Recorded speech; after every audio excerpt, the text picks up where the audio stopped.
그래서 이게 제가 만든 스펙트럼이에요. 음. 감각부터 시작해서 추론까지. 그래서 감각, 인식, 지각, 추론이 이게 저희가 아주 랭귀지라는 툴을 사용해서 개념을 나눠놓긴 했는데 사실은 어떤 그냥 하나의 어떤 연속된 엔티티가 아닌가라는 생각이 들지만 이 언어 안에서는 이런 스펙트럼으로 나눠 볼 수 있을 것 같아요. 메리디칼 월드를 어쨌든 우리는 이런 식으로 바라보는데 그러면 우리가 지각하는 타겟은 과연 무엇인가? 우리가 진짜 지각하고 있는 어떤 엔티티는 크게 두 가지로 나눌 수 있는데 그 중에 첫 번째가 코즈인 것 같아요. 나머지 두 번째는 이런 코즈가 여러 개가 있을 때 이 코즈들 간의 인터랙션을 하는 이 상황 그리고 시간이 좀 들어가 있고 시간적으로 계속 얘네들이 어떻게 만들어내는 이 다이나믹을 이제 스테이시라고 표현을 하더라고요. 그래서 이 코즈와 스테이트를 잘 이해하고 계시면 베이지안 인퍼런스를 나중에 설명을 드릴 텐데 코즈와 스테이트이 중요하다 얘기를 드리고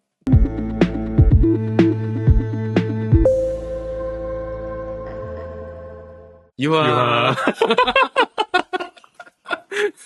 네, 저희 좀 시작을 색다르게 해봤습니다. 너무 예. 진부하지 않고 싶어서. 오늘 교수님 무슨 얘기 해주실 건가요? 좀 오랜만이죠. 이 6주간 생명과 또 생존에 관한 또 그 지능의 관계를 저희가 계속 논의를 했었는데 조금 더 기초 지식을 쌓기 위해서 이번 주차는 인식, 지각 그리고 추론에 관해서 한번 좀 준비를 했고요.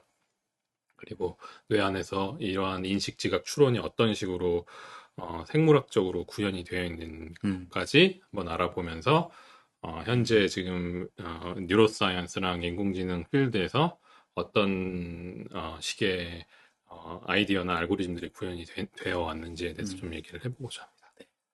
어떤 인식, 지각, 추론하면 정말 어떤 외부 자극을 받아들여서 판단하는 거에 어떻게 보면 가장 기본 첫 단계인 것 같은데 예, 맞습니다. 특히 인식과 지각은 그렇게 느껴지는데 예. 이제 그런 것부터 시작해서 조금 더 복잡한 어떤 그 인지 과정으로 가는 그런 단계라고 예. 볼 수 있을까요? 그런데 한 가지 더 질문 시작하고 해도 예, 될까요? 예.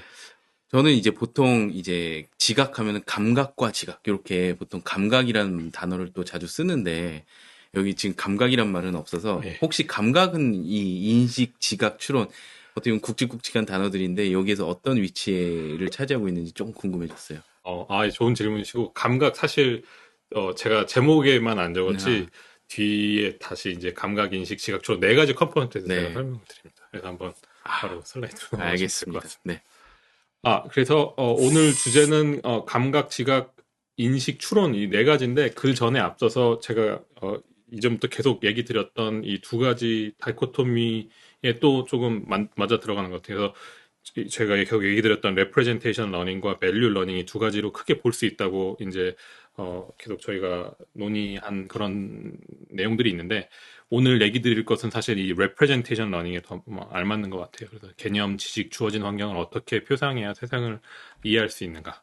그래서 이것도 사실 제가 그 인공지능 주차에 계속 설명드렸던 큰 관점들인데 세상을 어떻게 파악하고 또 그냥 바로 보상을 얻기 위한 활용을 하는 것에 전에 탐험을 하고 그 탐험을 제대로 하려면 지각을 우리가 이해해야 되고 그래서 오늘 다룰 주제는 보통 여기에 초점이 맞춰져 있는데 액티브 인퍼런스라고 이제 저희의 사실 제일 주요한 주제인데 아직 들어가지 못한 주제가 있는데 이 액티브 인퍼런스에서는 퍼셉션과 이 밸류 러닝이 사실은 같은 어떤 프로세스로 이해할 수 있다는 그러니까 액션 셀렉션에서 perceptual inference라는 행동 선택 인지 과정이 지각적 추론과 크게 다르지 않는 행동이라는 것을 이 액티브 인퍼런스에서 얘기를 하거든요. 그래서 굳이 두 개로 나누긴 했지만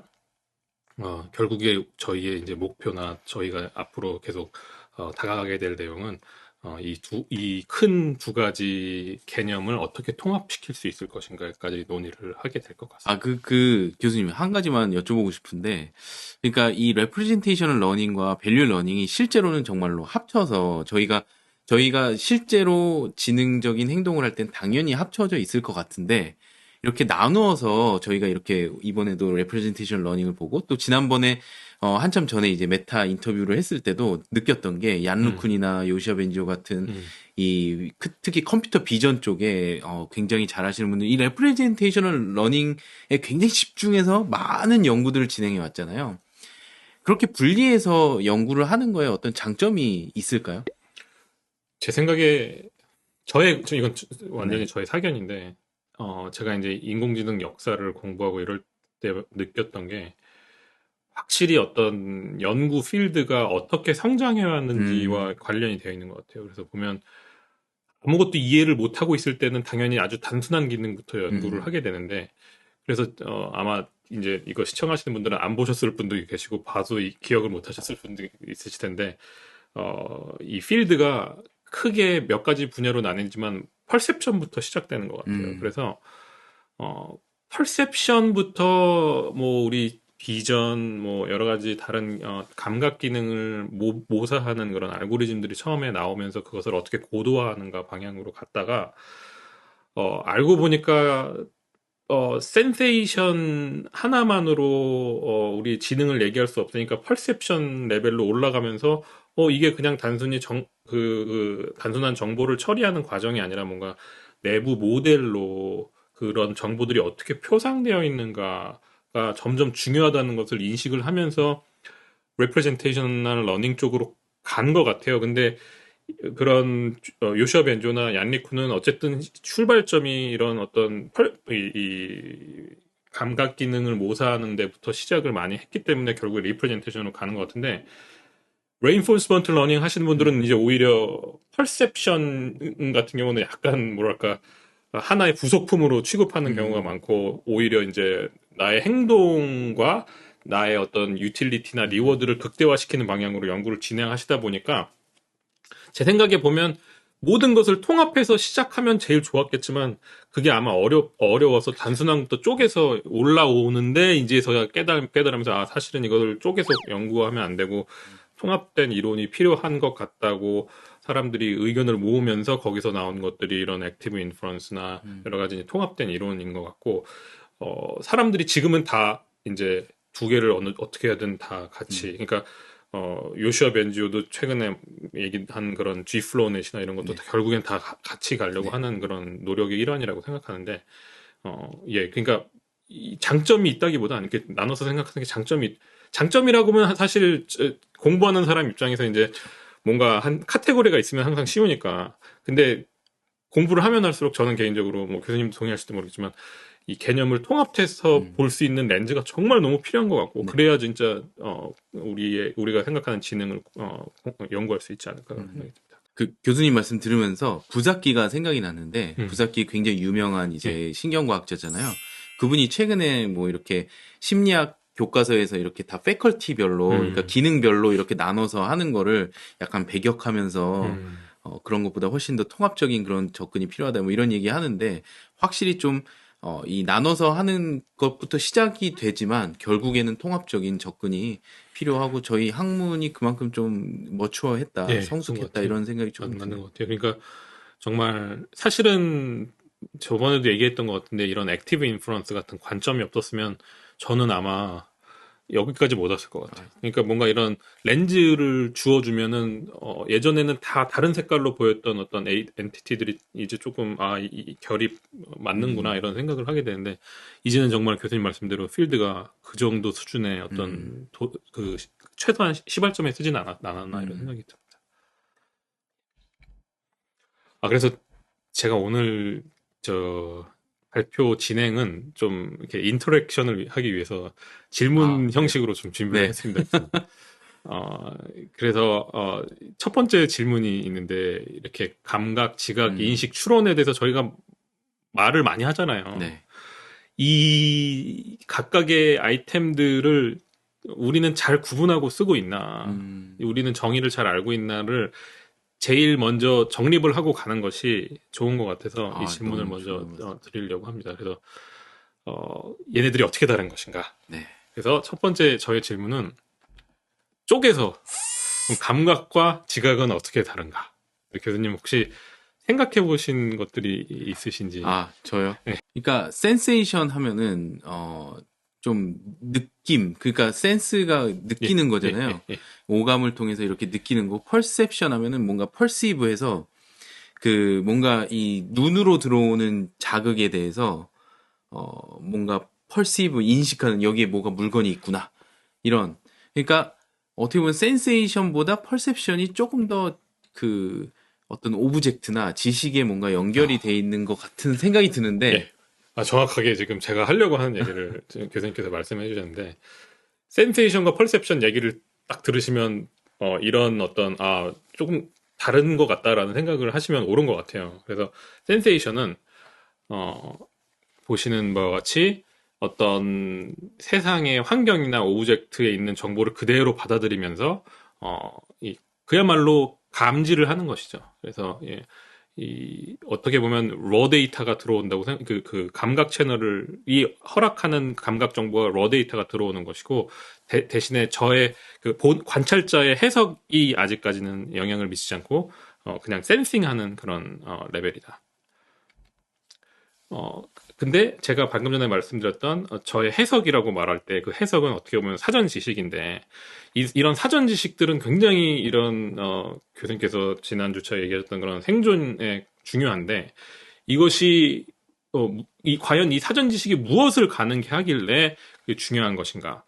바로 이 예측을 가능하게 해주면서 이 어떻게 보면 그냥 러 데이터로 들어오는 센소리 정보를 뭔가 재해석하면서 이렇게 해석하면서 그 관찰자만의 세상을 다시 재구성하게 해주는 그런 역할을 하는 데 있어서 프라이어가 굉장히 중요한 것 같고, 그러고 이것의 과정을 이제 사전 지식화시키는 이 과정을 펄셉션이라고 부른다. 이렇게 생각하시면 될 것 같고, 그래서 쉽게 말해서 펄셉션은 감각 플러스 나의 사전 지식에 기반한 해석으로 설명할 수 있다. 그래서 확실히 펄셉션이 조금 더 고인지 기능으로서 이해하시면 될 것 같습니다. 이 센세이션과 펄셉션의 차이는 어떻게 보면 그냥 바로 이해가 되고 어떻게 보면 바로 느껴질 수도 있는 것인데, 하나 더 나가서 그럼 펄셉션과 레코그니션은 어떻게 다른가 이제 물어보면, 이제 여기서는 약간 이제 헷갈리기 시작해요. 펄셉션과 레코그니션이 얼마나 다르지? 다른 것 같긴 한데 뭐가 다른지는 정확하게 설명을 못 하는 것 같아요. 그래서 펄셉션이 만약에 감각과 감지와 나의 해석의 합이라고 생각한다면, 이 recognition, 뭐 인식이라는 것도 똑같은가? 예를 들어서 제가 실제 생활에서 아까 전에 내가 어떤 카페를 지나갈 때 어떤 사람을 인식했어 라고 말할 때, 그 인식했다라는 말은 저의 기억으로부터 무엇인가를 끄집어냈다라는 의미에서 recognition이거든요. 그래서 이 recognition은 확실히 저의 사전 지식에 기반해서 뭔가를 성취하는 건 맞는 것 같아요. 그런 의미에서는 perception과 비슷한 과정이죠. 이 브리테니카 백과사전에 나온 내용인데, 이 사전에 의하면은 사이콜로지 안에서는 어떻게 정의가 되냐면, 이전에 경험했던 것을 다시 마주치었을 때 뭐랄까 친근함? 이미 경험했던 것을 다시 보는 것에 대한 친근함에 의한 그런 기억의 형태가 아닌가. 레코그니션이 그런 식으로 정의가 되면서, 한 가지 특징은 이러한 어떤 외부 자극이 없을 경우에는 우리가 인식했다라는 말은 쓰지 않는 것 같아요. 그래서 항상 어떤 스티뮬러스가 필요하다.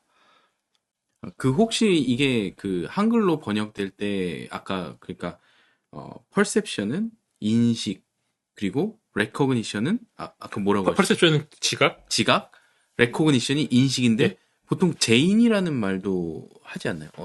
그러니까 그러니까 이거는 사실 언어적인 측면이 있기 때문에 우리가 그런 식으로 사용을 관습적으로 해와서 조금 더 저희의 개념도 그렇게 형성이 돼 있는 것 같은데, 어쨌든 인식의 인이나 제인의 인자가 들어가면 항상 뭔가 끄집어내는, 뭔가 저희 이미 저장되어 있던 사전 그렇죠. 지식으로부터 네. 끄집어내는 그런 뉘앙스가 항상 포함되어 있는 것 같아요. 그래서 제인이라고 할 때 저는 이게 제가 뭐 다시 네. 한다는 거잖아요. 예. 그래서 이미 가지고 있는 거를 뭔가 예. 이렇게 알게 되는. 예. 그래서 오히려 진짜로 레코그니션을 레도 약간 그런 것 맞는 것 같고, 같아요. 예. 그래서 커그니션을 리 하는 거, 예. 다시 하는 거. 예. 그래서 그렇게 연결되는 것 같다는 생각이 들었는데, 그러면은 혹시 이렇게 이해하면 될까요? 센세이션 퍼셉션, 커그니션에 이렇게 약간 수준이 그러니까 조금 더 프라이어나 나에게 있었던 원래 사전 음. 지식이 혹은 내가 글쎄요 가지고 있는 어떤 레프레젠테이션의 어떤 기존에 있는 정보가 들어간 그런 정도 예, 이렇게 맞아요. 이해하면 그 될까요? 제가 이따가 그런 교수님께서 방금 전에 말씀하신 정확한 음, 그 스펙트럼에 대해서 좀 얘기를 드릴 건데, 그 얼마나 감각적으로 러 데이터에 가까운가 또는 음, 나의 인터널 모델에 가까운가에 따라서 음, 뭔가 좀 스펙트럼이 있는 것 같아요. 한번 음. 보시면서 네, 제 말이 맞는지 한번 네, 테스트를 해주시면 될 것 같습니다. 그래서 레코그니션은 방금 전에 말씀드렸던 것처럼 방점이 어디에 찍혀 있냐면 기억과의 매칭에 초점이 돼 있어요. 그래서 사전 지식이 어떻게 형성되는가는 사실 별로 관여가 돼 있지 않고, 사전 지식이 이미 있다는 것을 가정했을 때 새로운 감각 정보가 들어왔을 때 그것과 기억의 어떤 무언가와 비교를 하면서 매칭이 됐을 경우 끄집어내는 그런 과정이라고 생각하시면 되고, 펄셉션은 만약에라도 그 새로 들어온 감각 정보가 이렇게 매칭이 잘 안 되더 하더라도 어, 최대한 그 상황에 맞는 어떤 내부 정보와 관련이 있는 정보를 어, 기반으로 어, 나의 내부 모델을 통해서 해석을 하는데 초점을 더 둔 개념인 것 같아요. 그러니까 펄셉션은 어떻게 보면 어, 이 어떻게 보면 더 이 내부 모델 쪽에 가까운 단어고, 레코그니션은 제가 이렇게 공부를 하면 할수록 감각 정보와 내부 모델에 굉장히 뉴트럴하게 서 있는 개념 아닌가. 그래서 감각 정보를 가지고 내 기억 속 안에 들어있는 어떤 정보랑 매칭해서 매칭이 되면 이제 리콜이 되는. 그래서 어떻게 보면 펄셉션과 굉장히 개념적으로 이렇게 겹쳐 있는 부분이 많음에도 불구하고, 펄셉션은 단어의 개념이 조금 더 이 인터널 모델 쪽에, 해석 쪽에 맞춰져 있지 않나 이런 생각이 듭니다.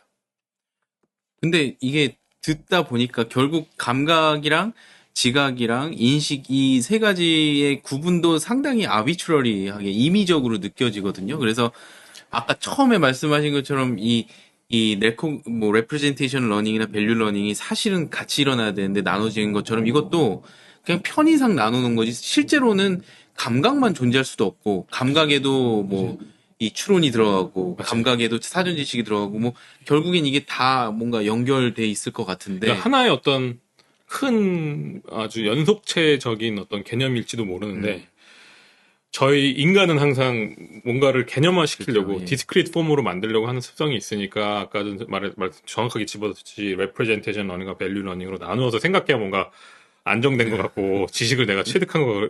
왜냐면 그것을 뭔가 언어로 표현을 해야 지식화되는데, 언어로 표현을 하려면 이제 디스크리트 폼으로 가야 되기 네. 때문에 그런 어떤 비하인드 스토리가 있는 거 아닌가 이런 생각이 듭니다.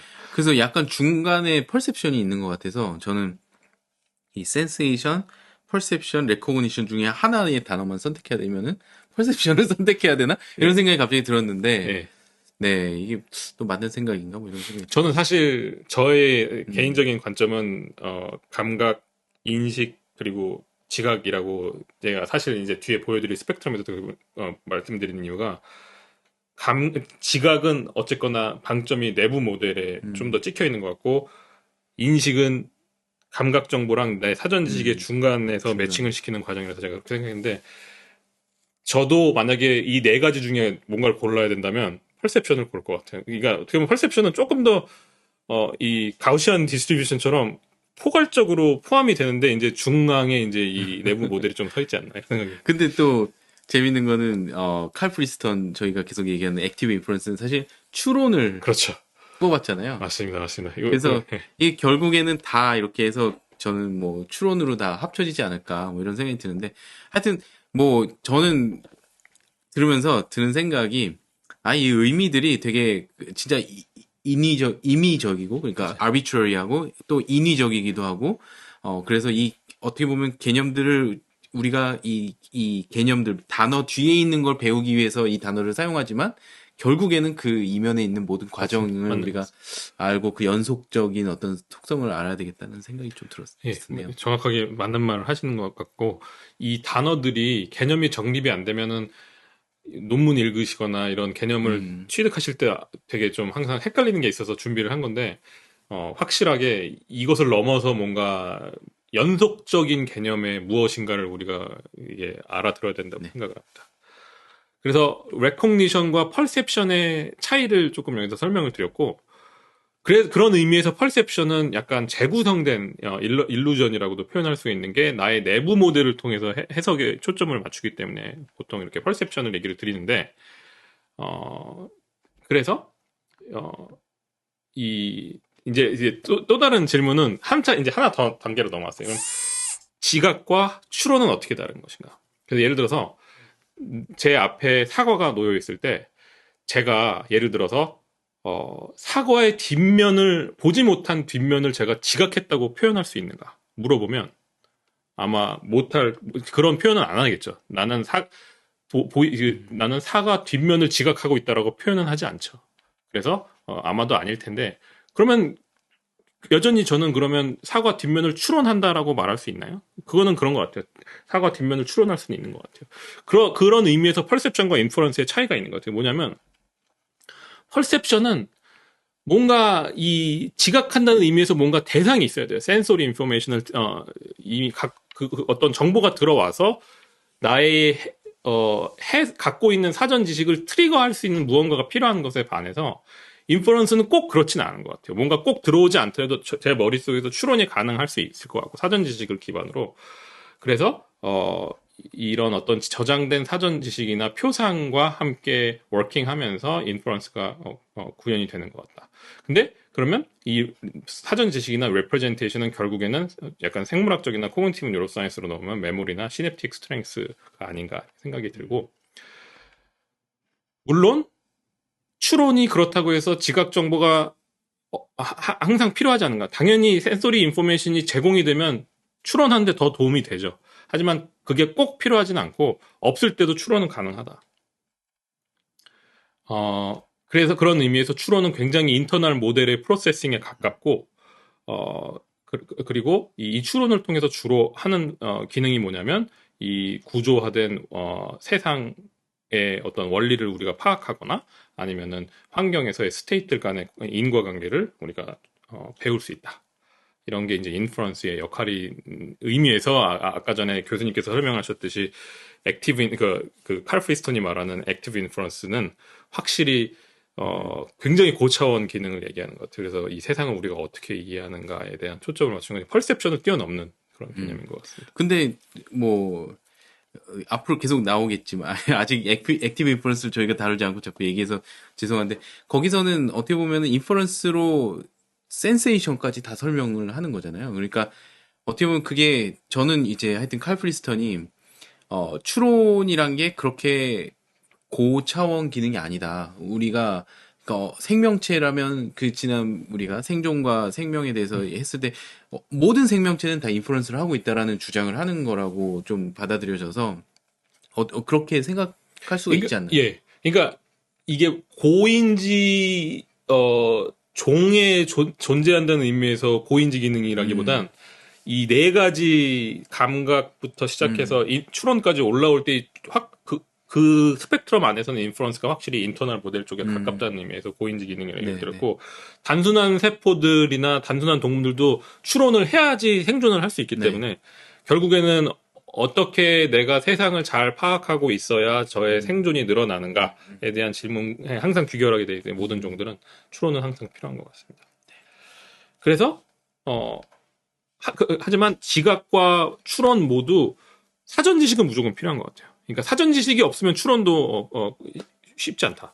그래서 이런 센세이션과 리피티드 레코그니션을 통해서 사전 지식이 계속 쌓여야 어떤 올바른 추론을 할 수 있는 기능이 생기고 사실 이 인퍼런스가 잘못된 인퍼런스가 계속 벌어지는 일은 계속 이 사전 지식이 형성되는 과정에서도 벌어지는데 예를 들어서 제대로 된 추론을 하기 위해서는 항상 사전 지식이 필요하다. 그래서 여기 그림을 보시면 제가 요 그림을 예를 들어서 이게 무엇인가라고 물어보면은 어디선가 본 것 같기도 한데 이름을 붙이기도 뭐하고 지각은 하는 것 같은데 예를 들어서 이게 우리가 막 박물관이나 이런 미술관에서 어떤 조각 작품이라고 생각을 할 수 있는 이유도 우리가 이미 박물관이나 미술관에서 어떠한 사전 지식이 쌓였기 때문에 그렇지. 예를 들어서 이게 정말 한 번도 보지 못한 정말 무형의 어떤 개체다. 그러면 우리가 바로 하는 행동은 뭐냐면 이게 무엇인지 계속 둘러볼 거예요. 이게 뭐지? 도대체 이게 바운더리가 어디지? 이거는 어디서부터 어디까지가 이거 하나의 개체지? 그러니까 약간 고스트를 만났을 때 그런 느낌일 것 같거든요. 이런 사전 지식이 없으면. 그러니까 그런 의미에서 퍼셉션과 인퍼런스는 이런 사전 지식이 꼭 필요하다. 그래서 이게 제가 만든 스펙트럼이에요. 감각부터 시작해서 추론까지. 그래서 감각, 인식, 지각, 추론이 아까도 설명했지만 우리가 논의를 했지만 이게 저희가 아주 랭귀지라는 툴을 사용해서 개념을 나눠놓긴 했는데 사실은 어떤 그냥 하나의 어떤 연속된 엔티티가 아닌가라는 생각이 들지만 이 언어 안에서는 이런 스펙트럼으로 나눠 볼 수 있을 것 같아요. 자, 그래서 이제 저의 두 번째 질문은 오케이 그러면 이제 정의를 좀 공부를 했으니까 그러면 이 감각, 지각, 인식, 추론이 어떠한 메커니즘을 갖고 동작을 하는가? 그런 의미에서 이제 제가 오늘 드릴 얘기 드릴 내용은 요 마르스의 세 가지 단계로 준비를 했어요. 첫 번째는 컴퓨테이션, 알고리즘, 그리고 임플리멘테이션 이렇게 세 번째까지 준비를 했는데 컴퓨테이션은 뭐 여러 가지 이제 이 저희의 이런 저기 감각, 지능, 감각, 인식, 지각, 추론을 여러 가지 다른 이론으로 설명할 수 있겠지만 그 중에 가장 그래도 사람들이 많이 이렇게 체득하는 그런 이론이 이 베이지안 인퍼런스인 것 같아요. 그래서 베이지안 인퍼런스를 컴퓨테이셔널 아이디어로 한번 얘기를 먼저 드려보도록 하겠습니다. 이게 오늘 지금 제가 얘기 드릴 것들이 되게 어떻게 보면 특별한 내용들이 아니에요. 그럼에도 불구하고 이 개념을 한번 이게 저희가 읽고 가야 나중에 액티브 인퍼런스를 얘기할 때 확실하게 우리가 더 깊은 내용을 다룰 수 있을 것 같아서 이거를 한번 준비해봤어요. 그래서 메리디칼 월드 대 리컨스트럭트 된 월드 이렇게 제목을 붙여봤는데 예를 들어서 지금 여기 나와 있는 이 사진을 그러니까 이것도 이미 어떻게 보면 저희가 재구성한 어떤 이미지로 받아들이고 있지만 여기를 만약에 정말 진리의 세상이라고 가정을 한번 해보시면 우리는 과연 우리 뇌 입장에서 봤을 때 이런 진리를 우리가 받아들이고 있는가? 당연히 그렇지 못하는 게 저희는 일단 감각 기능이 딱 이 오감에 잡혀 있고 그래서 우리가 이 베리디칼 월드로부터 나오는 정보에서 우리가 가지고 있을 수 있는 받아들일 수 있는 정보는 딱 이 5가지의 정보이다. 그래서 예를 들어서 이런 시각 정보는 빛의 반사를 통해서 그리고 청각 정보는 어떤 공기의 진동에 의해서 그리고 냄새는 어떤 화학 분자의 어떤 화학 분자들에 의해서 우리가 감지를 하는 것인데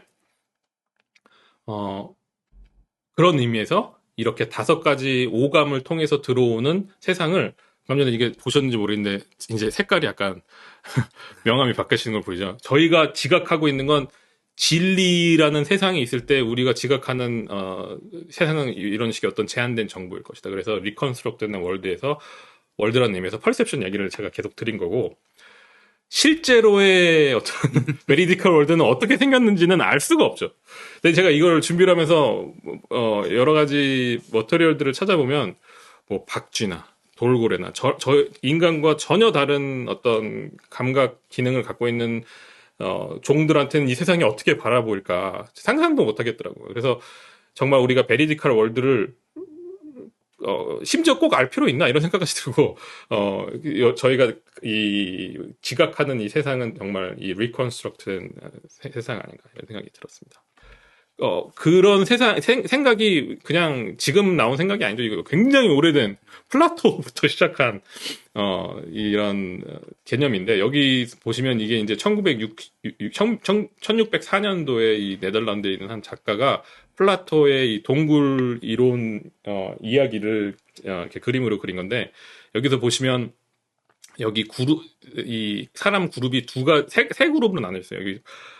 여기 안쪽에 벽에 둘러싸여서 안쪽에 몰려있는 사람들이 여기 그림자를 계속 쳐다보는 그룹이 한 그룹이 있고요.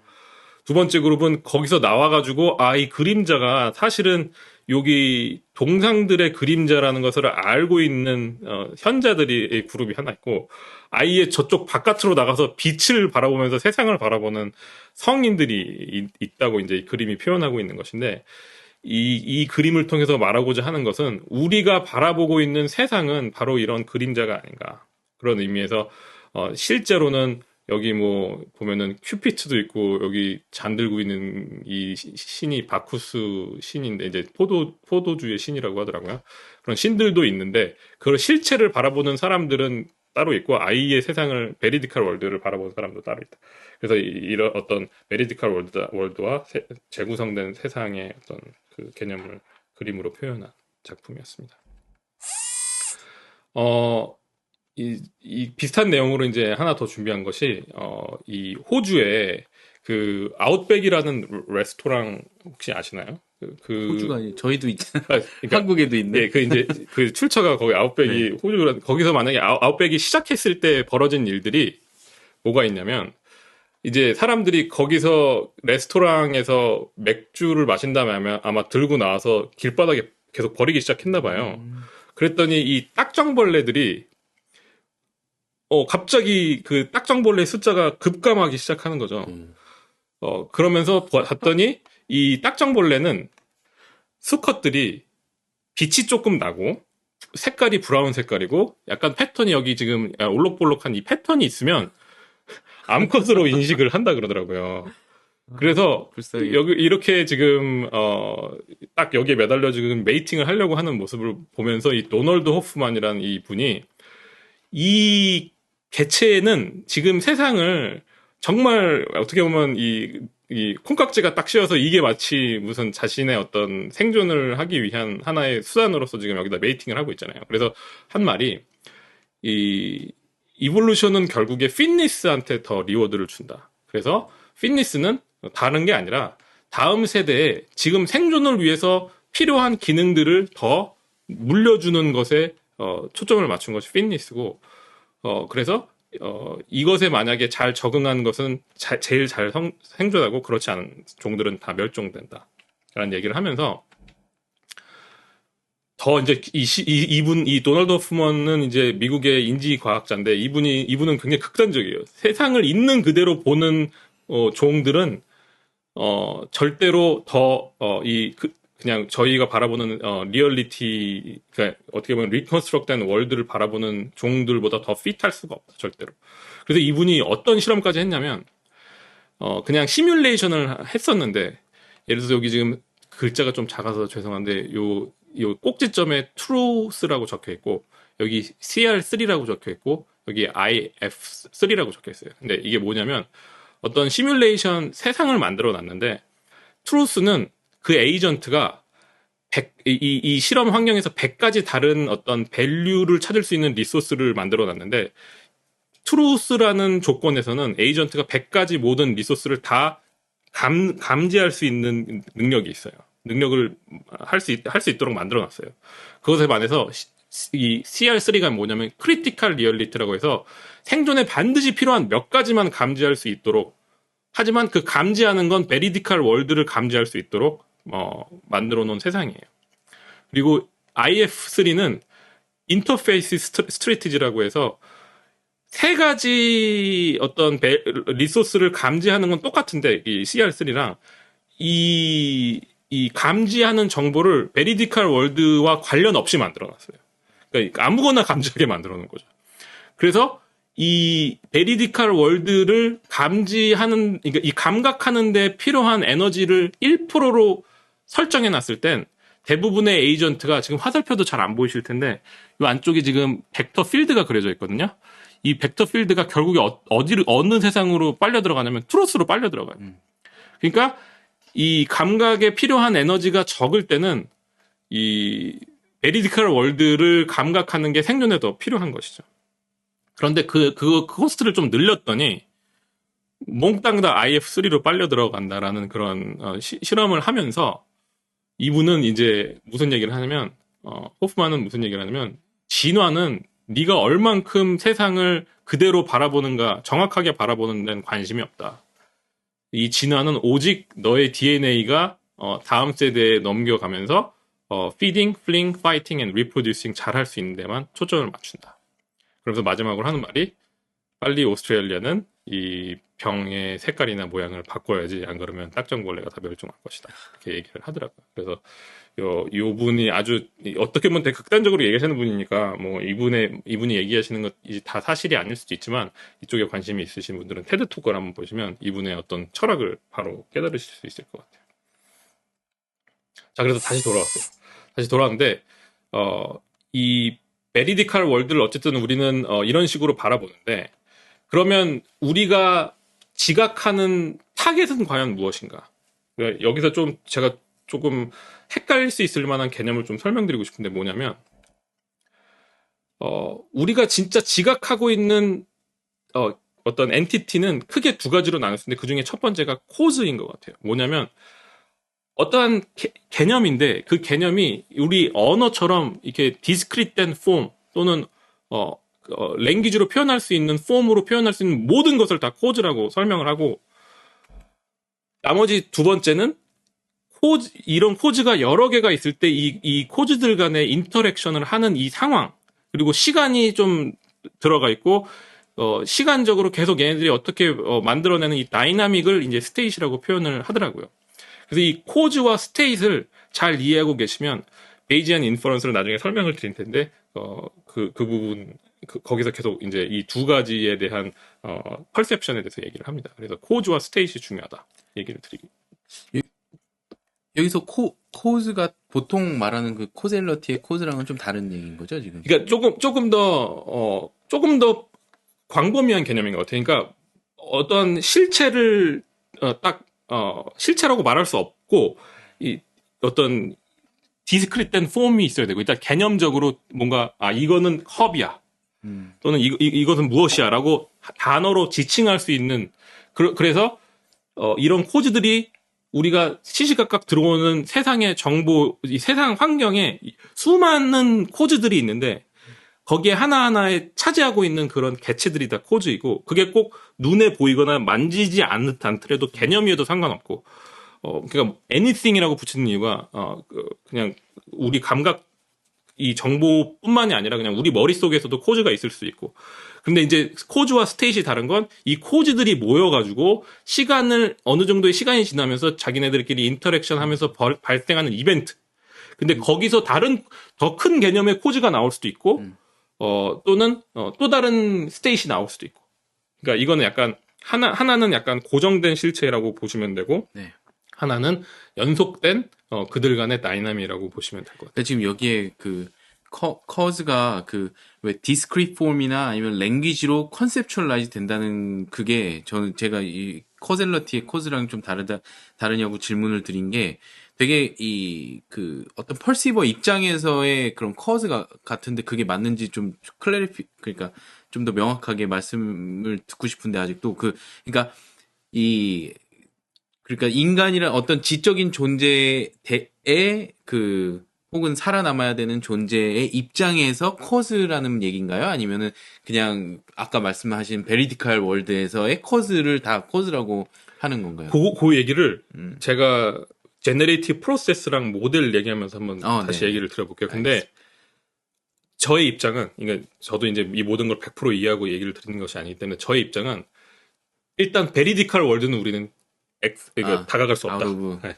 그래서 디스커션. 모든 것은 관찰자의 해석 네. 틀 안에서 바라보는 코즈와 스테이트인데 하지만 그럼에도 불구하고 그러니까 우리의 믿음 안에서 환경이 만들어내는 코즈나 스테이트이지 우리 머릿속 안에서 리컨스트럭된 워드로서의 코즈와 스테이트는 아니다. 이렇게 얘기를 드리고 싶어요. 그러니까 뭐 포텐셜리 그러니까 잠재적으로 개념화할 수 있지만 있는 어떤 커즈 우리가 그러니까 아예 모르는 어떤 베리디컬 월드에서 그거는 이제 논외로 하고 뭐 시간이 지나서 알 수가 있을 수도 있는 그런 코즈 뭐 이런 이게 어떻게 보면 지금 교수님께서 계속 질문하신 이유도 어떻게 보면 알 것 같은 게 저도 이걸 공부하면서 계속 비슷하게 느꼈던 게 어쨌거나 우리가 말하는 모든 것들은 저희 다 오감에 갇혀 있거든요. 그렇죠. 네. 그러니까 이 오감에 갇혀 있기 때문에 일단 베리디컬 월드는 논외로 치고 코즈가 이제 아까 제가 그림에서도 여기서도 보여드렸는지 모르겠는데 잠깐만 넘어가자면 많이 넘어가야 되네. 이렇게 빛이 반사해서 내 눈으로 들어와서 시각 정보가 생기고 공기의 진동을 이 모든 시스템 자체도 사실 우리가 갖고 있는 물리라는 피직스라는 시스템 안에서 만들어 놓은 지식 체계잖아요. 그러니까 이것도 사실은 그냥 우리의 믿음이죠. 우리의 신념 체계고, 거기서 사실 이런 빚 또는 반사 이런 개념 하나가 다 코즈가 될 수도 있죠. 그러니까 다시 넘어가도록 해서 이렇게 두 가지 개념을 알고 넘어가시면 나중에 이제 액티브 인퍼런스를 얘기하실 때도 편하고 또 베이지안 인퍼런스를 얘기할 때도 좀 편하실 것 같아요. 한 가지만 네, 오늘 많이 해주시네. 아니, 얘기를 들으면서 이게 사실 일반적인 예를 들어서 심리학 교과서에서 말하는 거랑은 좀 다른 내용들인 거죠. 예, 저는 이제 그런 어떤 전통적인 심리학 입장에서 얘기를 드리는 것이 아니라 정말 액티브 인퍼런스를 설명하기 위한 하나의 어떤.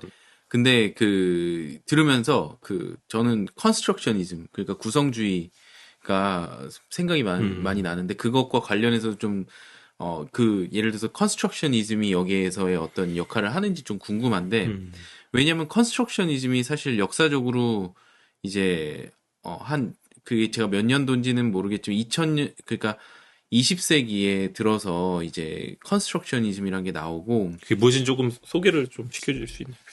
제가 미리 준비를 안 해서 지금 정확하게 모르지만 컨스트럭셔니즘 구성주의를 처음 주장한 사람이 제가 지금 이름이 생각이 안 나는데, 그분들이 다 이런 비슷한 얘기를 하고 있는 것 같아요. 그러니까 실제 세상이 중요한 게 아니라 우리가 구성된 어떤 세상을 이 더 중요하고, 그래서 이제 저는 그런 구성주의에 대한 거를 심리학과에서 이제 배운 건데, 심리학에 뭐 그냥 여기저기 다 나오는 것 같아요. 뭐 발달 심리, 임상 심리, 뭐 사회 심리, 이런 모든 곳에서 구성주의가 사실 약간 굉장한 인기를 얻고, 최근에는 예를 들어서 감정을 설명한, 제가 이제 전공이 감정 에펙티브 사이언스다 보니까 에펙트를 설명하는, 그 감정을 설명하는 가장 중요한 이론으로 뭐 리사 바렛 같은 분이 주장하는 게 이제 컨스트럭셔니즘이고, 그래서 구성주의라는 게 결국 뭐 이 인퍼런스를 중심으로 설명하는 거랑 너무 궁합이 잘 맞는 거죠, 한마디로. 그래서 이 세상이 우리가 그게 이제 뭐 임상심리나 상담심리에서도 뭐 내담자가 이제 정신적인 그런 어려움을 겪을 때, 그게 진짜 진리의 베리디컬 월드에서 진짜로 이 사람이 고통받는 것도 중요하겠지만, 그것보다 훨씬 더 중요한 건 주관적인, 내가 알고 있는, 내가 만든 나의 세계, 내가 인식하는 나의 세계. 그러니까 그게 근데 주관성을 설명할 때 굉장히 또 중요한 개념이 되거든요. 그래서 하여튼 컨스트럭셔니즘이 저한테도 되게 많은 영향을 미쳤고, 이 세상이 다 진리냐 아니냐 뭐 이게 중요한 게 아니고, 우리가 컨스트럭트한 주관적인 세상이 굉장히 중요하다는 어떤 21세기의 최신 어떤 흐름에 되게 잘 맞는 지금 얘기들인 것 같아서.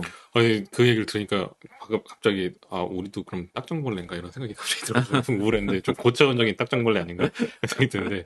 그렇죠. 뭐 모든 존재가 이 리컨스트럭티드 월드에서 산다는 거는 그냥. 근데 사실 저 리컨스트럭티드 월드라는 저 리도 사실 사람들이 없애려고 많이 했던 것 같아요. 그러니까 뭐냐면 우리가 이 세상이 베리디컬 월드, 그러니까 극단적인 컨스트럭셔니스트들은 모든 게 컨스트럭션이지. 왜 그걸 베리디컬 월드로 말을 하는 건가요? 모든 것들이 컨스트럭 됐다는 그 사실 자체가 베리디컬하다고 얘기를 하나요? 아니면 베리디컬 월드에 크게 관심이 없는 게 아닌가.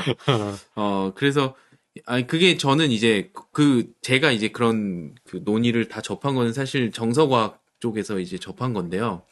그러니까 정서과학에서는 그냥 간단하게 말씀드려보자면, 거기서도 약간 이런 지각과 그런 뭔가 인터널 모델이 영향을 미치는 그런 논의가 계속 됐었어요. 그러니까 2000년대 초반엔 이모션이라고 하는, 감정이라고 하는 게 우리가 바텀업으로 뭔가 외부에서 자극이 들어와서 생겨나고, 그거를 우리가 탑다운으로 조절하고, 그래서 바텀업 탑다운의 개념이 있었고, 그런 걸로 계속 얘기를 하다가 최근에는, 그래서 그때 이제 당시에 이제 유행하던 그런 용어들이나 그런 게 이모션 제너레이션, 이모션 레귤레이션. 그래서 레귤레이션이 결국에 또 이거를 다시 재구성하는 그런 리컨스트럭트 하는 과정이라고 처음엔 했다가, 이게 우리는 항상 제너레이트 하고 있는 거다.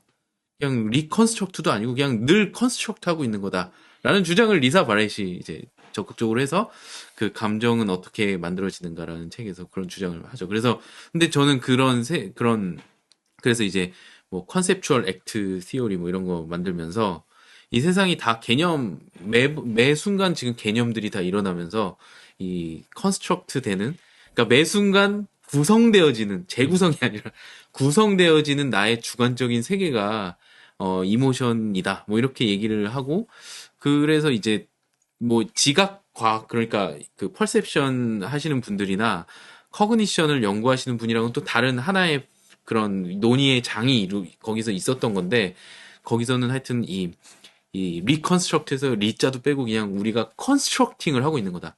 근데 그게 임상심리와 이상심리, 그런 상담심리 이쪽과 또 너무 이게 궁합이 잘 맞아서 이게 어떻게 보면 지금 대세가 약간 됐죠. 그런 거 같네요, 진짜.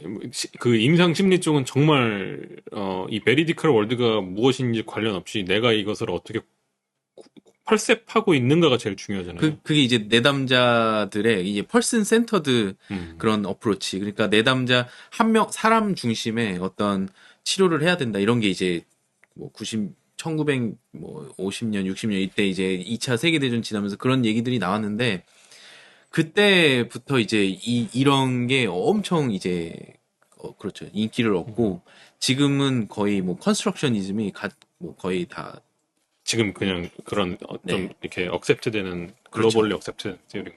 거의 뭐 다 지금, 그러니까 예전에 인지 행동 치료, 그럼 그 전에는 뭐였어요? 구성주의 전은 뭐예요? 그러니까 인지 행동 치료가 네. 이제 그 전이라고 할 수가 있는데, 이게 치료에 대한 그런 상담이랑 임상심리 얘기가 약간 요 결은 조금 다른데 되게 연결이 돼요.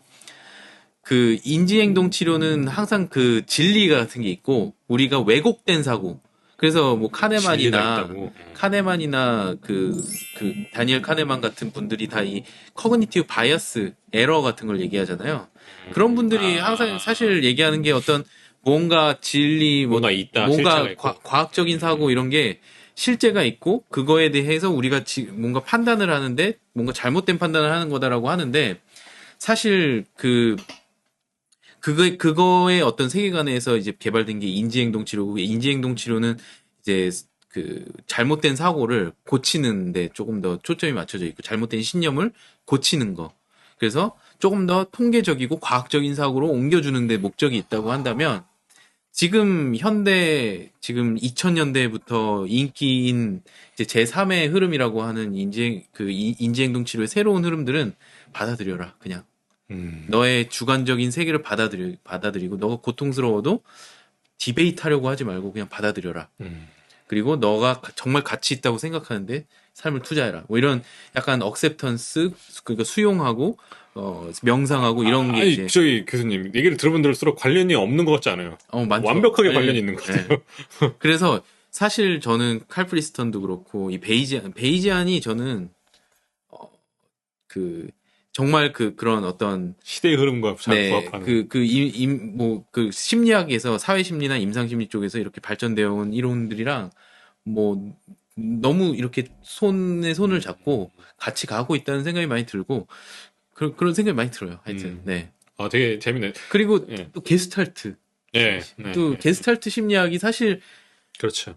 네, 거기서부터 사실 시작이 많이 되거든요. 시스템. 왜냐면 일루전에 대해서 말하고 우리가 통합하고자 하는 그래서 이제 리컨스트럭션, 뭐 컨스트럭션, 빌리프 시스템, 뭐 이런 프레딕션 이런 게 프라이어 이런 것들이 거기서부터 오고 거기서 이게 다 이렇게 뭔가 그런 게 다 들어보면 결국에 내가 어떻게 표상하고 있는가가 되게 중요한 것 같아요. 뭔가 네. 이 외부가 실제로 어떻게 구성되어 있든 간에 네. 그걸 내가 받아들여서 표상을 어떻게 하고 있냐. 그리고 그거를 지금 말씀하시는 건 그 표상을 그냥 받아들여라. 극단적으로 얘기하자면. 근데 그거에 또 원류로 또 가보면 그런 컨스트럭셔니즘이 어디에서 영향을 받았나 이렇게 가보면 다 철학이 기본적으로 그러니까 어떤 포스트 뭐라 그러죠? 그 전쟁 이후 이 세계 2차 대전 이후에 그 많은 뭐라 그러죠? 그 후기 실증주의 그런 약간 실증주의가 그런 거잖아요. 실제를 밝혀내는 그런 거에 어떤 회의감을 느끼면서 과학에서 먼저 발전이 됐고 그게 심리학으로 넘어오면서 이제는 과학까지 넘어오는 그런 흐름이 아닌가. 그럼 이거 저는. 과학 철학 시리즈를 한번 만들어야 되겠네, 이거. 이거 왜냐면 다 관련이 있는 것 같아요. 근데 저도 그 이제 지식이 짧다 보니까 이제 그런 분들을 좀 언제 모셔봤어요. 네. 모셔서 얘기를 들어보면 이게 사실 모든 이런 학문의 발전이 그렇지만 오리진이 어떻게 시작되고 그 시대의 상황이 어떤지에 따라서 네.